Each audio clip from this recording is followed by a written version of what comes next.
오늘의 말씀의 제목은 성령의 바람 불어와입니다. 오늘 주제는 성령의 바람에 관한 이야기를 말씀을 드리도록 하겠습니다. 우리들의 많은 인생의 문제 앞에서 성령의 바람이 우리 삶 가운데 임하게 되기를 주의 이름으로 축복합니다. 성령의 바람 앞에는 더 이상 문제는 문제가 아닙니다. 자, 제가 한번 질문 드리겠습니다. 오늘 성경 말씀 본문으로 답을 한번 찾아보시죠. 이 성령의 바람은 언제 불어올까요? 성경에 보니 사도행전 2장 1절에 오순절날이 이름에, 한번 따라해 보시겠습니까? 오순절날이 이름에. 우리 교회는 성령의 충만함을 사모하는 오순절 교단 순복음 교회입니다. 오순절이라고 하는 것은 영어로 50일을 펜타곤이라고 하는 그 영어 단어 들어보셨죠? 이 앞에 펜테라고 하는 단어는 5 또는 50 숫자를 의미하는데, 예수님이 장사한 지 며칠 만에 부활하셨습니까? 3일 만에. 그리고 게바 베드로와 제자들에게 며칠 동안 보이셨습니까? 잘 모르면 제 손을 보시고요. 4일 아닙니다.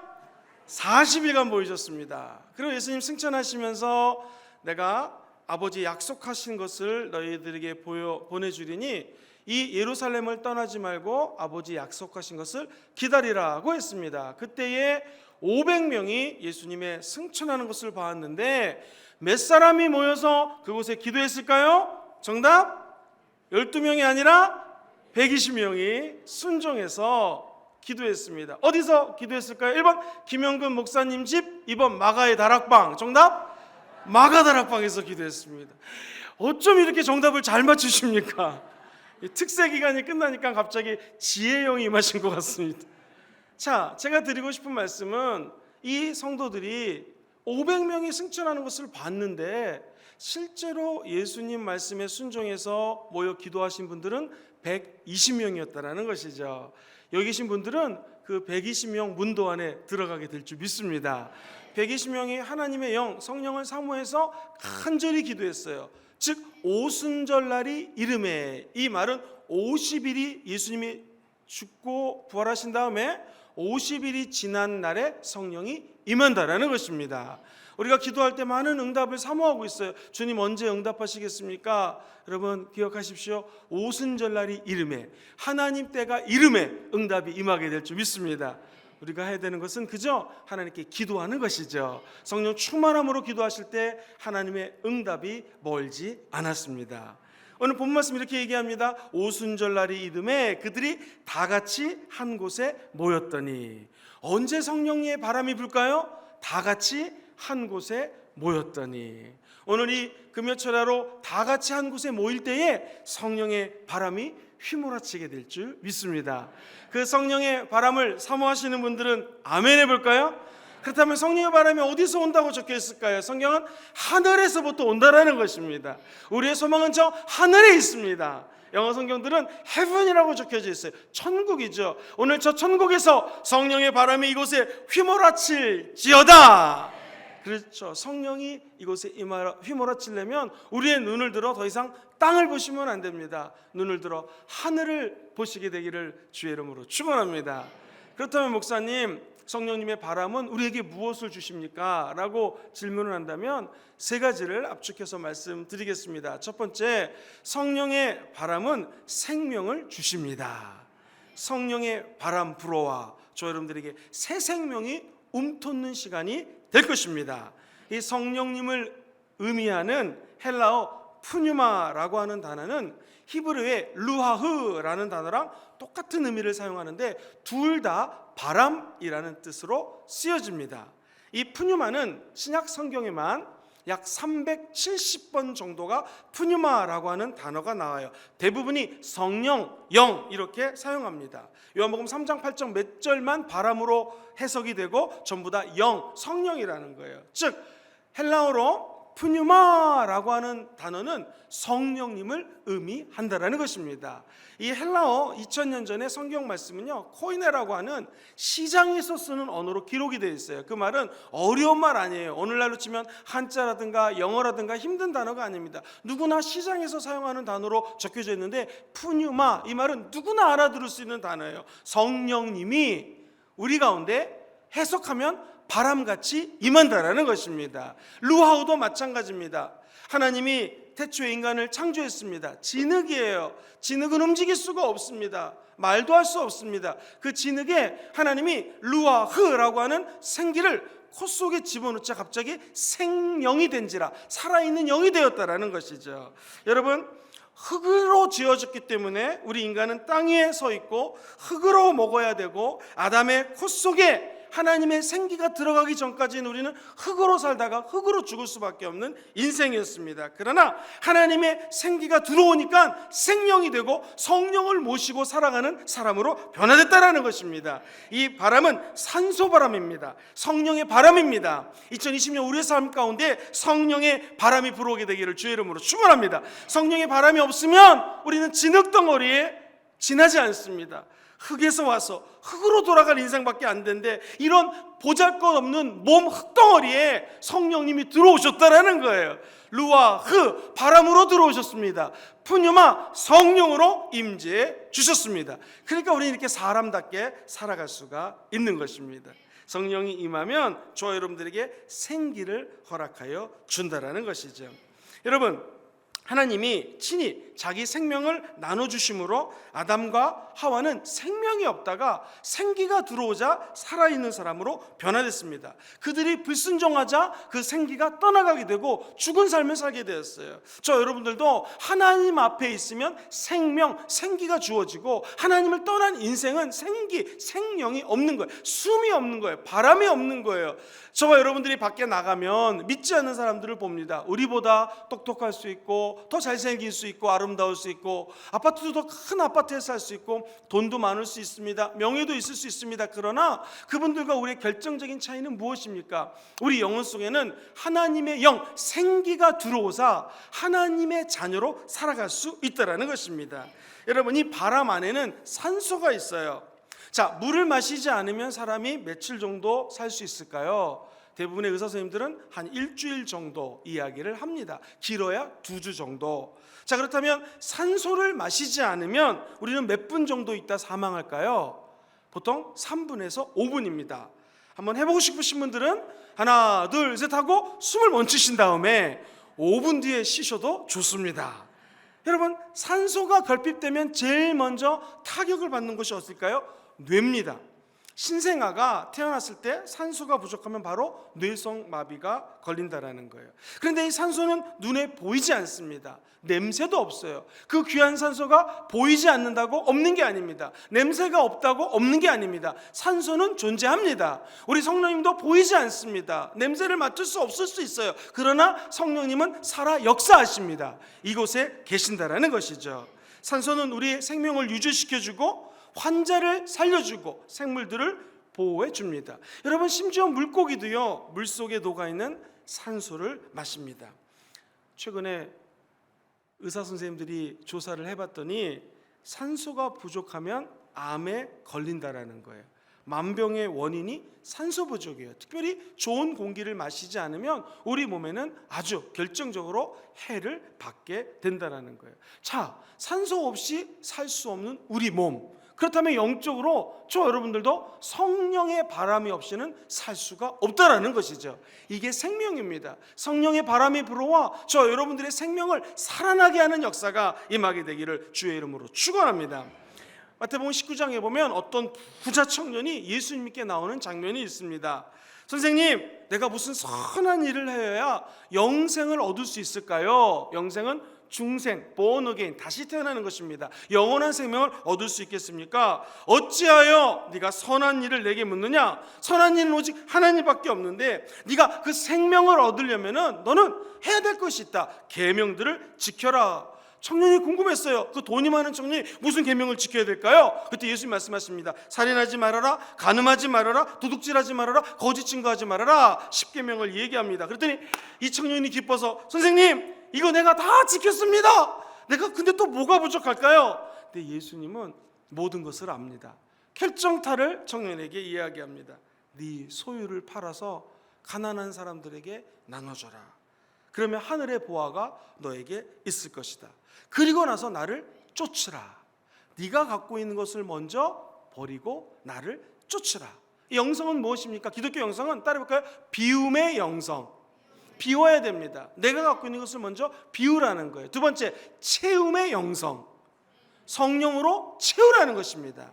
그러니까 예수님이 말씀하시기를 네가 갖고 있는 것을 비우고 나를 채우기 위해서 넌 나를 따라라. 내 제자가 되라는 거예요. 성경은 이야기합니다. 이 청년이 재물이 많음으로 이 말씀을 듣고 근심하며 가니라. 성경은 참 재밌게 묘사되어 있어요. 예수님에게 제자들이 와서 물어봅니다. 왜 저 청년과 대화는 무슨 의미입니까? 그랬더니 예수님이 말씀하시기를 내가 진실로 너에게 이르노니 부자는 천국에 가기가 너무너무나 힘들다. 마치 바늘 구멍을 낙타가 통과하는 것보다도 어렵다. 그러니까 제자들이 듣고 너무 놀랍니다. 그러면 도대체 저 부자도 구원을 받지 못한다면 주님, 누가 구원을 얻을 수 있겠습니까? 누가 영생을 얻을 수 있겠습니까? 여러분, 영생을 선물로 받기 원하시는 분들은 아멘 해볼까요? 정답은요, 사람은 할 수 없으되 하나님은 가능하다라는 것입니다. 성령님 누구십니까? 하나님이시라는 거예요. 많은 사람들이 오해합니다. 성령님을, 자, 귀신이 있어요. 귀신 중에 대장은 마귀입니다. 마귀는 단수예요? 하나예요? 근데 귀신들은 복수예요? 그 마귀 밑으로 수없이 많은 귀신들이 존재해요. 원래 루시퍼라고 하는 천사가 찬양을 담당했는데 3분의 1의 마귀를 데리고 타락을 합니다. 귀신들을 데리고 타락을 합니다. 그래서 귀신들의 대장이 사단. 그러면 천사들이 있죠? 천사들의 대장이 성령. 이거 맞습니까? 틀립니까? 틀립니다. 여러분, 귀신들의 리더가 마귀일 수 있어요. 그러나 성령님은 하나님이십니다. 그럴 일은 없지만 제가 만약에 성령님이라면 성령님 앞에 마귀는 요만큼한 것보다도 작다라는 거예요. 성령님이 후 불면 날아가게 되어 있습니다. 예수의 이름으로 누르면 그 마귀는 죽게 되어 있습니다. 성령님은 하나님이세요. 그분은 여러분들에게 영생을 주십니다. 사람으로 줄 수 없는 영생을 성령 하나님이 주신다라는 거예요. 그러므로 여러분 2020년 마귀에게 굴복하지 마시고 무서워하지 마시고 하나님의 영으로 충만하시게 되면 승리하게 되어 있습니다. 그리고 성령을 선물로 받게 되어 있다라는 것입니다. 영생은 돈으로도 안 됩니다. 힘으로도 안 됩니다. 지식으로도 안 됩니다. 학위로도 안 됩니다. 저 여러분들이 갖고 있는 그 물질로도 안 됩니다. 오직 성령의 역사로 영생을 받게 된다는 것이죠. 그래서 요한복음 3장 5절로 8절에는 이렇게 이 장면을 묘사를 하고 있어요. 우리 같이 한번 읽어볼까요? 시작. 예수께서 대답하시되 진실로 진실로 너에게 이르노니 사람이 물과 성령으로 나지 아니하면 하나님의 나라에 들어갈 수 없느니라. 여러분, 성령으로 거듭나십시오. 성령의 생수로 거듭나십시오. 다음 주에는 제가 생수에 관한, 성령의 생수에 관한 말씀을 나눌 텐데, 육으로 난 것은 육이요 성령으로 난 것은 영이니, 그 다음 절 계속 볼까요? 시작. 내가 너에게 거듭나야 하겠다는 말을 놀랍게 여기지 말라. 바람이 임의로 불매 내가 그 소리는 들어도 어디서 와서 어디로 가는지 알지 못하니 성령으로 난 사람도 다 그러하니라. 바람이 임의로 분다라는 거예요. 그 소리가 어디서 들리긴 하는데 어디서 와서 어디로 가지 모른다라는 거예요. 성령으로 난 사람들은 다 이렇다라는 거예요. 무슨 의미일까요? 성령은 우리를 거듭나게 도와주신다라는 거예요. 성령이 아니고서는 예수를 구주로 영접할 수가 없습니다. 예수를 구세주로 영접할 수가 없어요. 저 여러분들이 예수를 구세주로 영접했다라면 그것은 우리 안에서 성령이 역사하신 것입니다. 바람의 특징은 무엇인가? 임의로 불어요. 자기 뜻대로 붑니다. 여러분, 큰 바람이 막 휘몰아치면 나무가 뽑힙니다. 바람이 휘몰아치면 큰 집도 넘어집니다. 오늘 성령의 바람이 불어올지어다. 그럼 내 안에 있는 나쁜 나무들이 뽑히게 되는 역사가 나타나는 것입니다. 눈에 안 보여도 바람이 지나가면 나무가 뽑히듯 우리 안에 있는 나쁜 나무의 뿌리들이 다 죄다 뽑힐지어다. 우리 안에 나도 모르게 죄를 통하여 지었던 집들이 다 무너지게 되기를 주의 이름으로 축원합니다. 성령은 자기 마음대로 분다라는 거예요. 우리 성령님은 지구 어디든지 편재해 계십니다. 그러므로 성령님의 사역 범위가 어떻습니까? 성령님의 사역 범위는 무제한이에요. 땅끝까지 이르러 성령이 역사합니다. 이 우주 전체에 역사하십니다. 이 우주의 주관자이신 성령님이 우리 안에 계신다라는 거예요. 얼마나 가슴 벅찬 일입니까? 여러분, 바람도 종류가 되게 많습니다. 어떤 사람은 태풍같이 성령의 바람을 체험합니다. 일단은 여기 계신 모든 분들이 태풍보다 더 강한 성령님을 체험했으면 참 좋겠습니다. 쓰나미같이, 해일같이, 폭풍같이 성령님이 임할 수 있다는 것이요. 그러나 어떤 사람은 산들바람처럼 산들 얌전하게 살짝 임할 수도 있습니다. 그러면 나는 태풍 같은 성령을 받았는데 왜 저 사람은 산들 살짝 받을까? 라고 정죄할 수가 없습니다. 바람은 임의대로 자기 마음대로 부는 것처럼 성령이 각 사람에게 맞게 역사한다는 것입니다. 추운 바람이 요즘 불고 있죠. 시원한 바람도 있습니다. 더운 바람도 있습니다. 어떤 사람은 뜨거운 성령을 받고요, 시원한 성령을 받을 수도 있습니다. 우리 인간이 제한할 수가 없어요. 정답은 성령이 생명을 주시되 성령이 마음대로 주신다는 것입니다. 확실한 건 무엇인가? 성령을 받으면 생명을 얻게 되어 있습니다. 성령님이 임재하시면 살아나게 되어 있습니다. 오늘 이 밤에 피곤하고 또 일하시다가 어려움 가운데 아마 이 철예배에 나오신 분들 많을 거예요. 여러분, 시원한 성령의 바람을 맞게 되기를 주의 이름으로 축원합니다. 옛날에 광고에 이런 광고가 있어요. TV에 어떤 아름다운 여인이 바람을 막 맞고 있어요. 그랬더니 잘생긴 남자가 목소리 깔면서 이렇게 얘기하면요, 바람 맞으셨군요. 이런 광고가 있었습니다. 여기서 바람은 이런 산들산들 드는 바람도 있지만 다른 의미로 중의적으로 쓰였겠죠. 근데 저 여러분들은 바람 맞으셔야 됩니다. 우리는 성령의 바람을 맞으셔야 됩니다. 성령이 역사하시면 생명력이 주어지는 거예요. 그래서 학생들도, 공부를 못하던 학생들도 성령이 임하면 생명력이 주어지니까 갑자기 학업에 올라가는 경우가 많아요. 지금은 목사님 되었지만 서울대학교 의대를 들어가고 졸업할 때는 수석으로 졸업했던 원종수 권사님, 지금 목사님이신데 그분 간증 무엇입니까? 대전에 있는 한 고등학교에서 500명 중에 거의 꼴등이었는데 어느 날 성령이 역사하시는 거예요. 성령이 함께 하시니까 지나가다가 옛날에 쪽복음이라고 그래가지고 로마서 말씀이 이 벤치에 있더래요. 그래서 그것을 딱 읽었는데 이게 웬일입니까? 성경을 쭉 읽고 걸어가는데 그 읽었던 장면들이 머릿속에서 칙장이 넘어가듯이 하나하나 넘어가는 거예요. 그때부터 성령의 바람이 불어오는데 국사책을 읽으면 국사책이 시험 볼 때 머리에서 넘어가는 거예요. 그러면 예를 들면 삼국시대가 몇 년도에 끝나고 그 다음에 무슨 시대, 뭐 고려시대라든가 조선, 책이 넘어가니까 그 연수가 다 아니까 국사 100점, 국어 100점. 그런데 100점 못 막는 과목이 있었습니다. 무슨 과목이었죠? 수학은 숫자가 틀려서 나오더라는 거예요. 그래서 이분이 정말로 성적이 올라가게 되었고 나중에 서울의대에 1등은 못하고 들어갔어요. 그러나 대학에 들어가서도 계속 그 은사가 그분 가운데 있게 되니까 수석으로 졸업을 하고 미국에 가가지고 하나님 은혜 가운데 암 전문의가 되어서 하나님을 높이고 간증하는 그런 내용들을 한번 들어보셨을 것입니다. 결국 생명력은 성령 안에 있다라는 거예요. 사업을 하시든 직장을 다니시든 주부시건 어떤 것이든지 간에 성령님의 바람이 불어서 생명력이 잉태되기를 주의 이름으로 축원합니다. 성령이 임하면 바람이 불어오게 되어 있고 우리에게 생명력을 공급해 준다라는 것이죠. 두 번째, 성령의 바람은 오늘 사도행전 2장 2절 말씀을 보니 호련히 임한다라는 거예요. suddenly라고 적혀져 있어요. 성령은 갑자기 임합니다. 그리고 성령은 강하게 임하십니다. 한번 따라해 볼까요? 성령의 바람은 갑자기 강하게 임하십니다. 호련히 임해요. 아까 그 원정수라고 하는 소년이 갑자기 성령의 은혜를 받아서 그런 지식의 은사가 그 마음 가운데 심어지게 되었습니다. 근데 저는 이런 말씀을 드리고 싶어요. 그 갑자기가 진짜 갑자기일까? 그렇지 않습니다. 120명이 나머지 380명은 어디 갔냐 이거예요.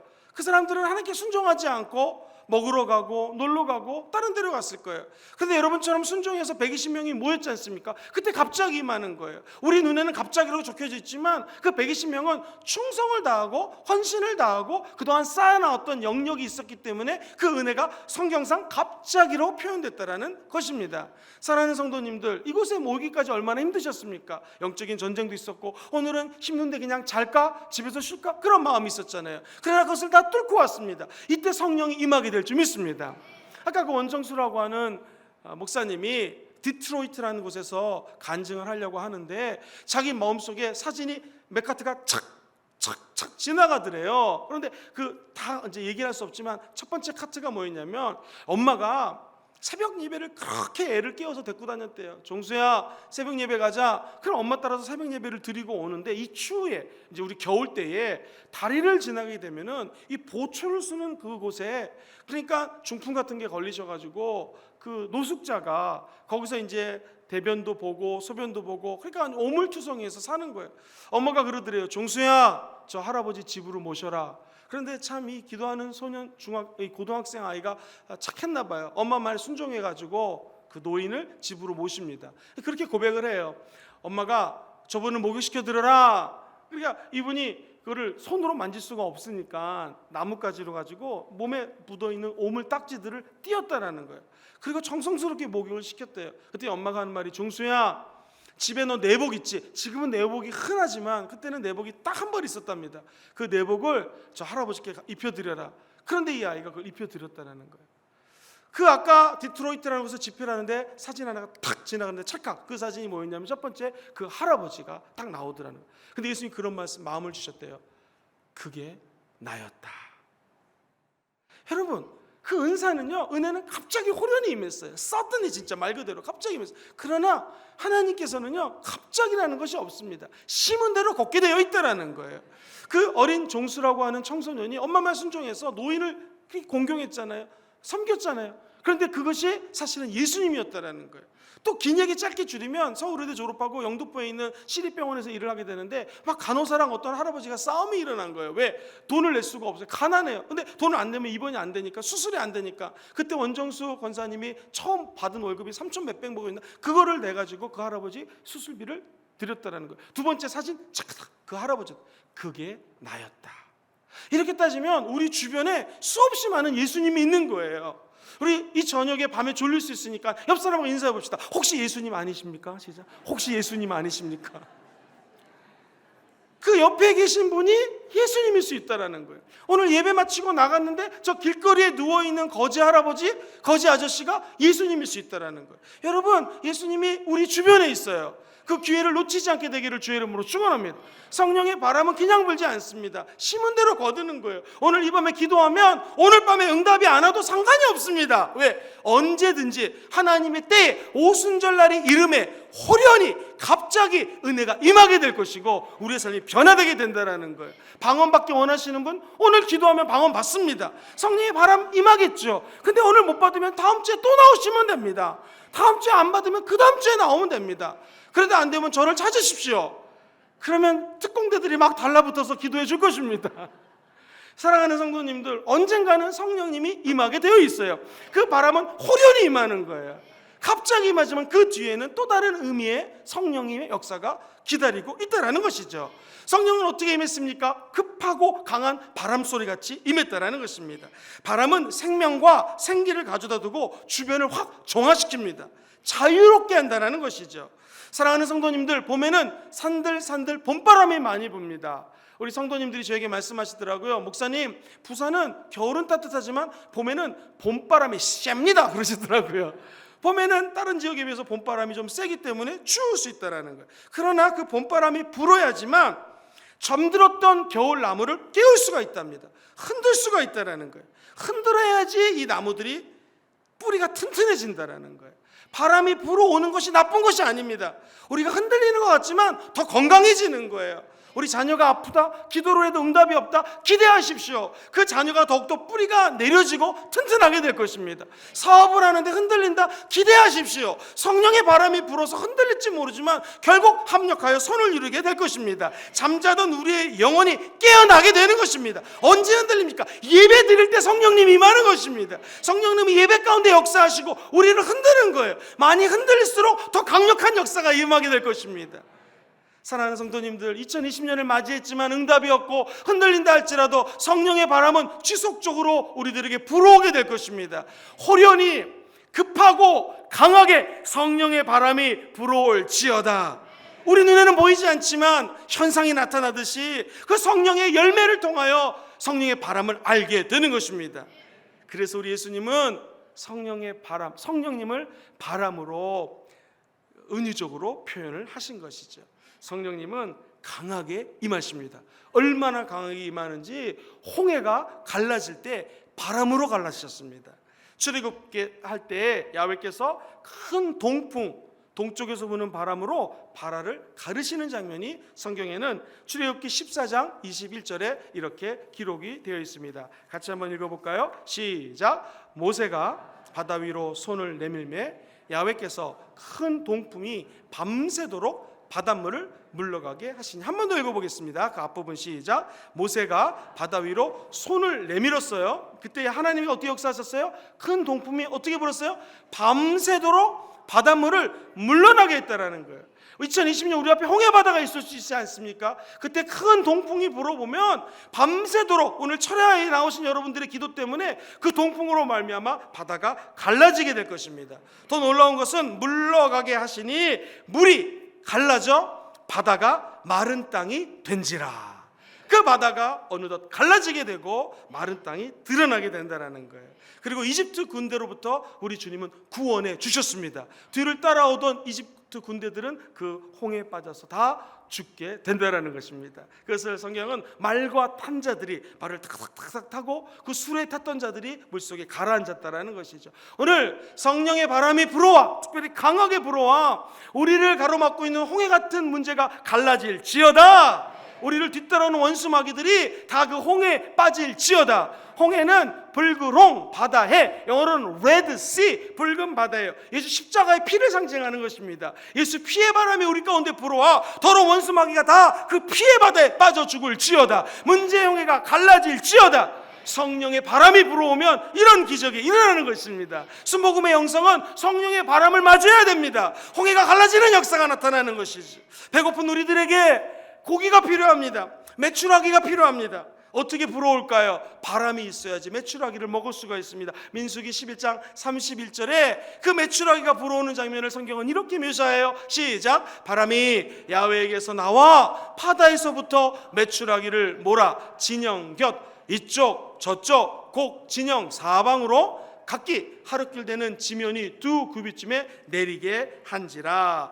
바다에서부터 메추라기를 바다로 몰아서 동서남북 이쪽 저쪽에 하나님께서 메추라기를 공급해 줬다라는 것입니다. 우리 인생에 필요한 것이 있습니다. need, 갖고 싶은 것이 있고 반드시 있어야 될 것이 있어요. 마땅히 나눠주는 삶을 살기 위해서 하나님께 구할 것이 있습니다. 그때 방황하고 급한 바람이 불어오사 여러분들에게 이 메추라기가 공급되는 역사 임하게 되기를 주의 이름으로 축원합니다. 그러려면 우리가 바람을 맞으셔야 됩니다.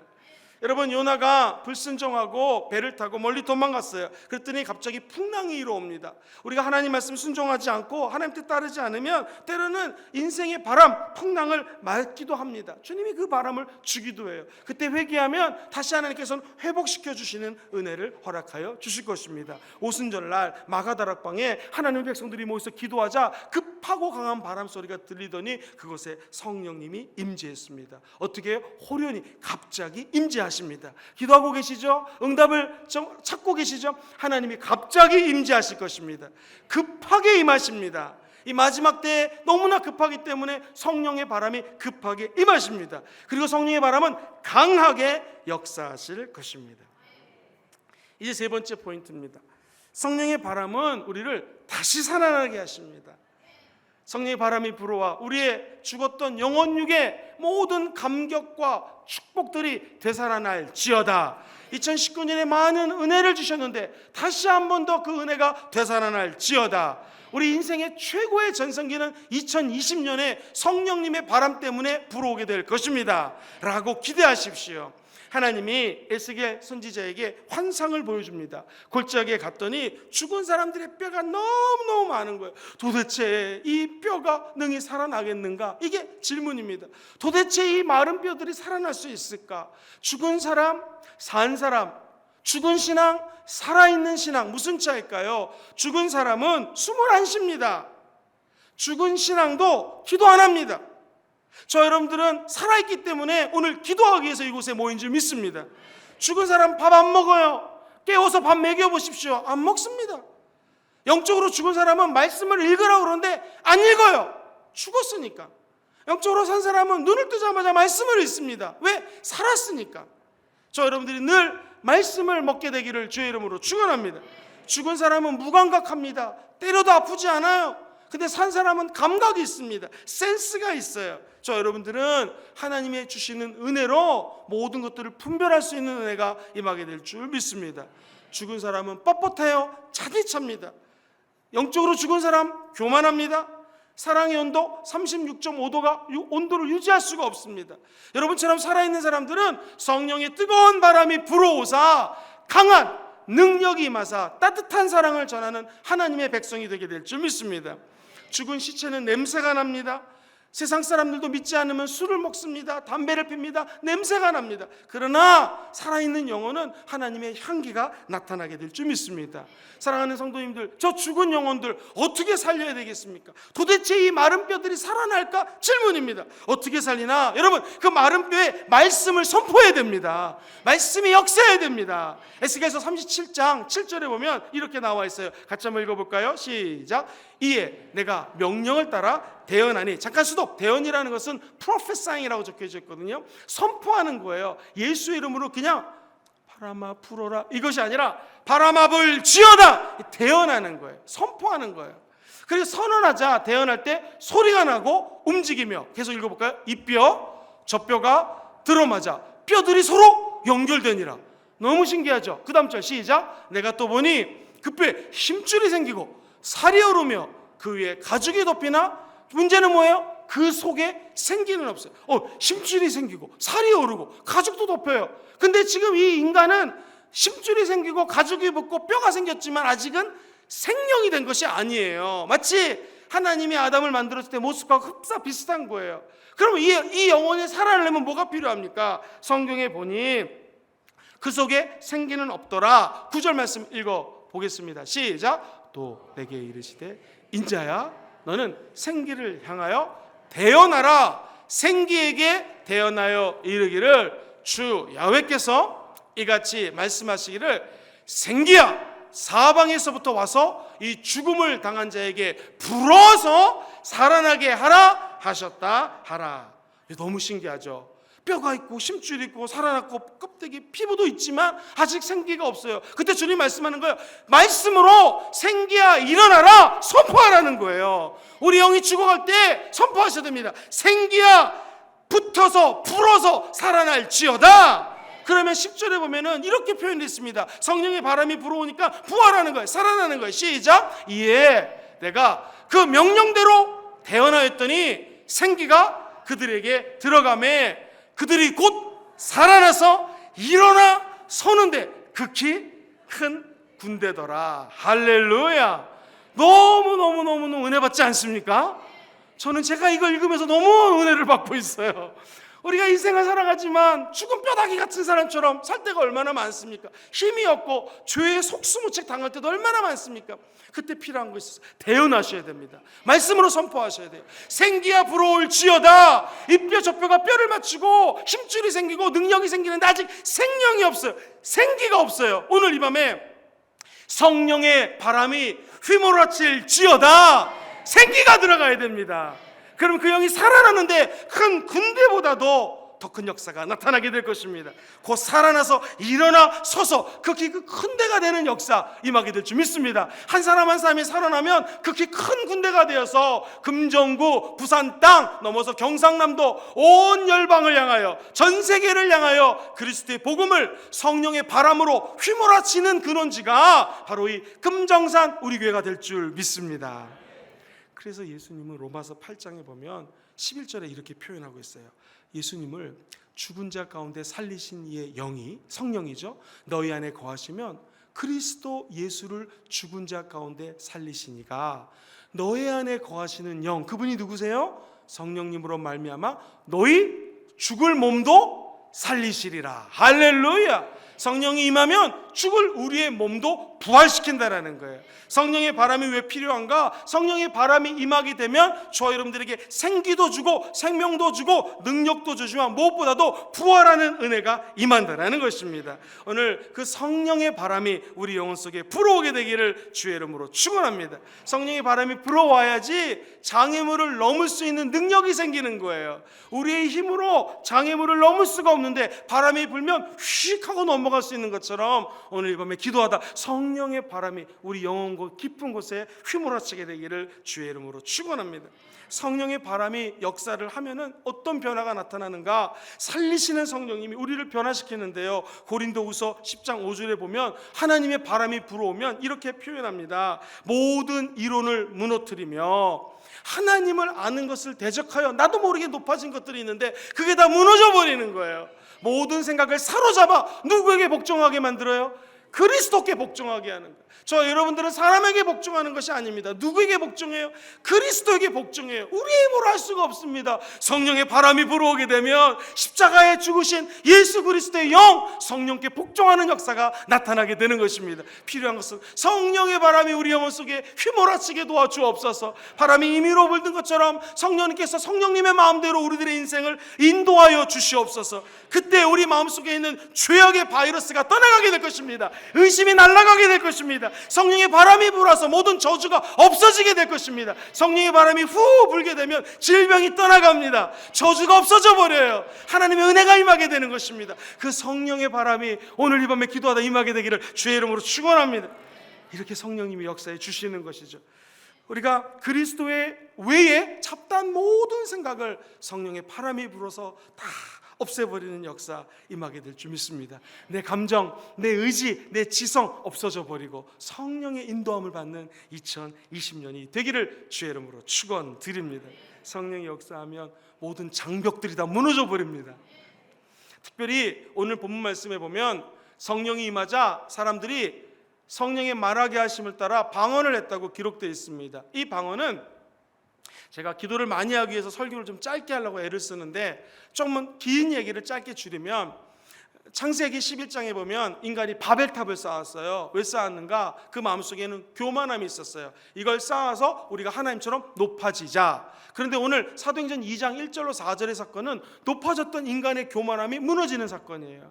왜? 인간이 교만 때문에 높아지니까 하나님은 언어를 드셨거든요. 언어라는 건 단순히 샬라샬라 진 땅에 마른 땅에 운동화 뭐 이런 게 아니라 영어랑 중국말, 일본 이것도 언어죠. 그런데 소통을 의미하는 거거든요. 우리 인간과 인간이 소통하는 방법이 없어진 거예요. 남편과 아내가 평상시에 같이 살지만 소통하지 않으면 커뮤니케이션이 안 되는 거예요. 자녀와 아이들이 이야기하지 않으면, 자녀와 부모가 이야기하지 않으면 커뮤니케이션이 안 되는 거예요. 인간이 교만해지면 사람들과 대화가 안 돼요. 단순한 그냥 영어, 일본말, 중국말 이렇게 언어가 흩어졌다는 것이 아니라 이 악이 관영하자 사람들과 대화가 안 되는 거예요. 그리고 진짜 우리가 쓰는 language, 언어가 흩어진 거예요. 근데 여러분 놀라운 것은 이 성령의 바람이 불어오는, 지난주까지 연결하면 성령의 불이 떨어지고 성령의 바람이 임하자 이분들이 갑자기 방언을 하기 시작해요. 근데 이것은 놀랍게도 방언이 두 가지가 있는데, 첫째는 랄랄랄라 따따따 이렇게 알아듣지 못하는 방언이 있고, 또 하나는 외국어 방언이 있어요. 자, 여기에 임했던 요 성령님은 외국어예요. 외국어. 왜냐하면 그 밑에 있는 말씀을 쭉 읽어가면, 아니 저 사람들 저 갈릴리 사람 아니냐, 저 사람 지금 때가 삼신이, 이스라엘 시간은 6시부터 때를 따지거든요. 아침 6시, 삼시란 말은 오전 9시인데 저 사람들이 술 취해가지고 지금 시간 봐, 아침 9시인데 랄랄랄라 따따따따, 또는 여기는 이제 방언이 외국어 말이니까 I'm a boy, you are a girl, 와타시야 보이 데스 막 이렇게 얘기를 하는 거예요. 그 사람들이, 아니 저 사람들이 어찌 우리나라 말을 하는 거 이해가 안 나는 거예요. 저 갈릴리 사람, 이 말은 쉽게 얘기하면 고대 근동에서 아주 가난한 지역, 부산이 어디가 제일 가난한지 모르겠지만 저 갈릴리 지역 아주 가난한 지역 출신 아니냐. 저 사람들이 우리나라 말을 배울 시간이 없는데, 영어, 일본어, 중국어 배울 시간이 없는데 어찌 우리나라 말을 할 수 있는지, 그 말이에요. 그러니까 성령이 임하면 언어의 장벽이 넘어서는 거예요. 여의도 순복음교회 권사님은 제가 기도원에서 미국 사람하고 버스에서 1시간 동안 여의도 순복음교회 최세절 오살리 금식기도원에서 여의도로 오는데 이제 버스가 운행을 하거든요. 이제 영어는 잘 못하지만 제가 조금 할 줄 아니까 그 여자 권사님하고 미국 사람하고 대화하는 걸 제가 들었는데 너무 신기해요. 한국 권사님 영어를 정말 못하세요. 근데 1시간 동안 얼마나 이렇게 대화가 되는지 깜짝 놀랐어요. 할렐루야, 갓 최고! 지저스, 유노 지저스? 오, 따봉! 막 그런데 그 미국 사람이 아멘! 아멘! 그러고 막 대화를 하는 거예요. 그래서 제가 깨달았어요. 야, 사도행전 2장 말씀이 이거구나. 성령이 임하면 커뮤니케이션, 소통이 되는 거예요. 두 사람의 대화 내용이 뭘까요? 하나님을 찬양합니다. 하나님을 높입니다. 하나님 따봉! 지금 그런 얘기 하는 거예요. 사랑하는 성도님들, 성령이 임하사 여러분 가정에 아내와 남편, 자녀와 부모 소통이 있게 되기를 주의 이름으로 축원합니다. 그리고 진짜로 시드니 같은 경우에 어떤 권사님이 방언을 받았는데 영어를 하시는 거예요. 우리도 그런 은혜 받았으면 참 좋겠죠. 이런 일이 이루어집니다. 제가 호주에 있을 때 청년들과 함께 잘하는 게 없어요. 공부하면서 청년 사역하니 뭐 부족한 거 투성인데 한 가지 좀 하나님 칭찬하셨던 것이 방학 때마다 청년들 데리고 단기 선교 갔습니다. 아주 힘든데 데리고 다녔어요. 인도네시아 갔는데 1.5세 청년, 그러니까 영어는 100점 만점에 100점 잘하고요, 한국말은 한 70점 정도 하는 친구예요. 이 친구가 인도네시아 가서 막 방언을 하는데 새 방언을 받았다고 막 기뻐하는 거예요. 그런데 그 인도네시아에 있는 신학생이 저에게 와가지고 목사님 저 청년이 지금 인도네시아 말하고 있다라는 거예요. 제가 그 청년을 잘하는데 영어 완전히 잘하고 한국말 조금 잘 못하는 그런 청년이거든. 인도네시아 말 할 수가 없어요. 궁금했습니다. 저 청년이 인도네시아 말로 뭐를 합니까? 그랬더니 Praise the Lord, 하나님을 찬양할지어다, 하나님 높일지어다, 계속해서 방언을 하더라는 거예요. 사랑하는 성도님들, 하나님은요, 성령님은요, 인간의 생각으로 제한할 수가 없어요. 성령이 역사하면 이와 같이 상상을 초월하는 하나님의 역사가 나타납니다. 장애물을 뛰어넘게 되어 있습니다. 그게 우리 인간의 힘으로 될 수가 없어요. 성령이 역사하면 그런 기적이 임하게 될 것입니다. 저 여러분들이 해운대 앞바다에 나가서 공을 하나 이렇게 올려놓아 보십시오. 공은 파도가 치는 대로 왔다 갔다 지가 공이 움직입니다. 근데 그 공에 바람이 없으면 빠지게 돼 있어요. 우리 2020년 저와 여러분은, 사랑하는 성도님들, 문제에 봉착하겠죠. 문제에 파도가 휩쓸려 다니겠죠. 그때마다 우리가 성령의 바람이 있으면 둥둥둥 뜨면서 그 파도 위를 오히려 기뻐하며 즐겨하며 인생을 살아가게 될 줄 믿습니다. 이렇게 말씀을 좀 맺었으면 좋겠네요. 사랑하는 성도님들, 혹시 자전거 타시는 분 계세요? 저도 어렸을 때 자전거를 선물 받고 3, 4학년 때, 초등학생 때 열심히 탔던 기억이 있습니다. 그런데 바람을 넣을 때는요, 이렇게 고무를 뺀 다음에 처음부터 들입다 바람을 넣으면 바람이 안 들어가요. 기억하십니까? 먼저 어떻게 되죠? 바람을 좀 빼야 됩니다. 그리고 바람을 집어넣을 때 그 바람이 들어가죠. 우리도 마찬가지입니다. 성령의 바람이 우리 안에 주입되기 원하시는 분들은 아멘 해볼까요? 그럼 내 것을 먼저 좀 빼야 돼요. 내가 갖고 있는 교만함, 내가 갖고 있는 열등감, 남들이 모르는 나의 부족함, 남들보다 하나 더 가진 것, 무섭습니다. 남들보다 하나 없는 것, 그 열등감, 그거 다 바람 빼버리시게 되기를 주의 이름으로 축원합니다. 그리고 성령의 바람이 주입될지어다. 그럼 우리 인생에서 성령의 강한 역사가 나타나게 될 것입니다. 말씀을 정리하겠습니다. 오늘 이 밤에 성령의 바람이 오순절날의 이름에, 오늘 금요철야가 이름에 이 밤에 임할지어다. 강하고 능력으로 임하게 될 줄 믿습니다. 어디서 임해요? 하늘에서 임하게 될 것입니다. 첫 번째, 성령의 바람은 우리에게 생명을 공급해 주세요.